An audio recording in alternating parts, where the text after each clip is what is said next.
Jai Sairam, welcome back to my channel. இன்னைக்கு இந்த பதிவில் காஞ்சியில் மட்டும் காமாட்சி அம்மன் 3 வடிவமாக இருக்கிறாங்க. அது ஏன் அப்படின்னு இந்த பதிவில் நம்ம பார்க்கலாம். அம்பிகையின் தனித்துவமான தோற்றங்களில் ஒன்று தான் காஞ்சி காமாட்சி அம்மனோட வடிவம். 51 சக்தி பீடங்களில் மிக முக்கியமான, அதே சமயத்தில் சக்தி வாய்ந்த பீடமாக இருக்கிறதும் காஞ்சி காமாட்சி அம்மன் ஆலயம்தான். வேறு எங்கேயுமே இல்லாத தனி சிறப்பாக இங்க மட்டுமே அன்னை காமாட்சி 3 வடிவங்கள்ல காட்சி தர்றாங்க. இதுக்கு என்ன காரணம் அப்படின்றத நாம இந்த பதிவுல தெரிஞ்சுக்கலாம். இந்த பதிவை ஸ்கிப் பண்ணாம முழுசா பாருங்க. நிச்சயமா உங்களுக்கு பயனுள்ள பதிவான இது இருக்கும். அதுக்கு முன்னாடி என்னோட சேனலுக்கு தொடர்ந்து சப்போர்ட் பண்ணுங்க. லைக் பண்ணுங்க, ஷேர் பண்ணுங்க, கமெண்ட் பண்ணுங்க, மறக்காம சப்ஸ்கிரைப் பண்ணுங்க, பெல் ஐக்கானை கிளிக் பண்ணுங்க. காஞ்சி அப்படின்னு சொன்னே நம்ம நினைவுக்கு வர்றது காமாட்சி அம்மன் தானே. காமாட்சி அப்படின்ற சொல்லுக்கு கருணையும் அன்பும் நிறைந்த கண்களை கொண்டவள் அப்படின்னு பொருள். அன்னை பராசக்தி அருளாட்சி செய்யும் சிறப்புமிக்க ஸ்தலங்களாக இருக்கிறது காஞ்சி காமாட்சி, அப்புறமா மதுரை மீனாட்சி, அப்புறம் காசி விசாலாட்சி, கலைமகளான சரஸ்வதியையும் திருமகளான லக்ஷ்மியையும் 2 கண்களாக கொண்டு லலிதா திரிபுர சுந்தரியின் பூரண சொரூபமாக இருப்பவள் காஞ்சி காமாட்சி அம்மன்.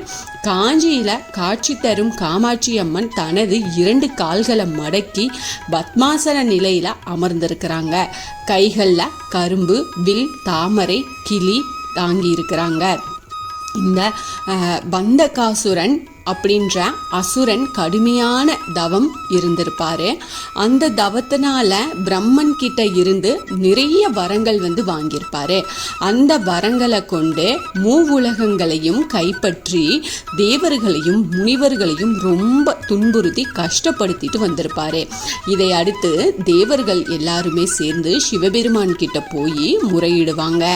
அவரோ பந்தகாசுரனை அழிக்கும் சக்தி படைத்தவள் பராசக்தி மட்டுமே அப்படின்னு சொல்லிடுவாரு.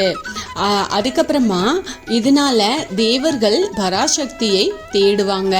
அன்னையோ காமகோட்டம் அப்படின்ற காஞ்சிபுரத்துல ஒரு செண்பக மரத்தின் மீது கிளி உருவத்துல அமர்ந்து ஈசனை நினைச்சு தவம் செஞ்சுட்டு இருந்திருப்பாங்க. அங்க அன்னையிடம் முறையிட்ட தேவர்கள் பந்தகாசுரனை அழிப்பதாக உறுதியளிச்சிருப்பாங்க. அதன்படி 18 கரங்கள் கொண்ட பைரவ ரூபினியாக உருக்கொண்டு பந்தகாசுரனை அழிச்சு தலையை வெட்டி எடுத்துட்டு வருவாங்க. அவளது உக்கிர வடிவத்தை பார்த்த எல்லாருமே நடுங்கி போயிருவாங்க. இதனால அழகிய பட்டாடை அணிந்த சிறுமியாக அன்னை மாறிடுவாங்க. அன்னையின் உத்தரவுப்படி பந்தகாசுரனின் தலையை ஓரிடத்துல புதைச்சிட்டு அதுக்கு பக்கத்துல 24 தூண்களை நிறுவி காயத்ரி மண்டபம் அமைச்சிருப்பாங்க. அதனோட நடுவில் அழகிய பீடத்துல அன்னையின் உருவத்தை வச்சு வழிபாடு செய்வாங்க. காஞ்சியில அன்னை 3 வடிவங்கள்ல காட்சி தர்றாங்க.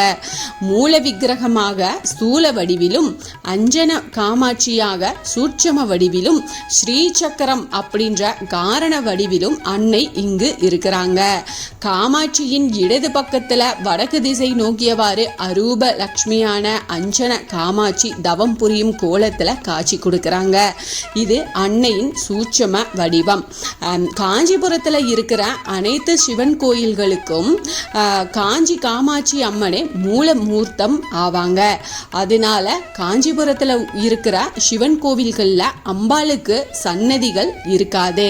அங்க அம்மனின் உற்சவமூர்த்தி மட்டுமே இருக்கும். இது போன்ற ஒரு அமைப்பை நம்ம எந்த ஊர்லயுமே பார்க்க முடியாது. 8ஆம் நூற்றாண்டுல ஆதிசங்கரால இங்க ஸ்ரீ சக்கரம் பிரதிஷ்டை செய்யப்பட்டிருப்பாங்க. இந்த ஆலயத்துல ஆண்டுதோறும் மாசி மாதத்துல உற்சவ விழாக்கள் நடைபெறும். இதுல தேர் திருவிழாவும் தெப்பக்குள உற்சவமும் சிறப்புக்குரியது. நவராத்திரி, ஆடி மற்றும் ஐப்பசி பூசம், சங்கர ஜெயந்தி மற்றும் வைகாசி மாத வசந்த உற்சவம் இது எல்லாமே இங்கே வந்து ரொம்ப சிறப்புக்குரியதுன்னே சொல்லலாம்.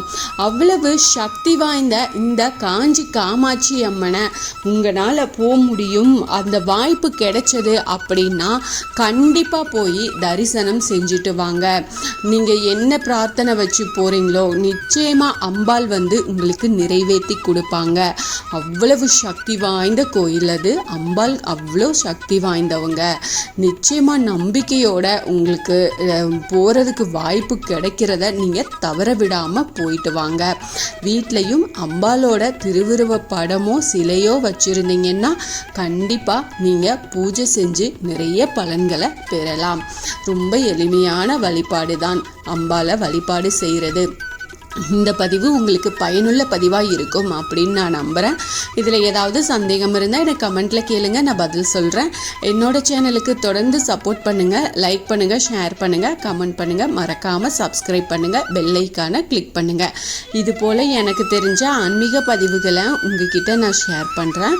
Thank you friends. மீண்டும் அடுத்த பதிவில் சந்திப்போம்.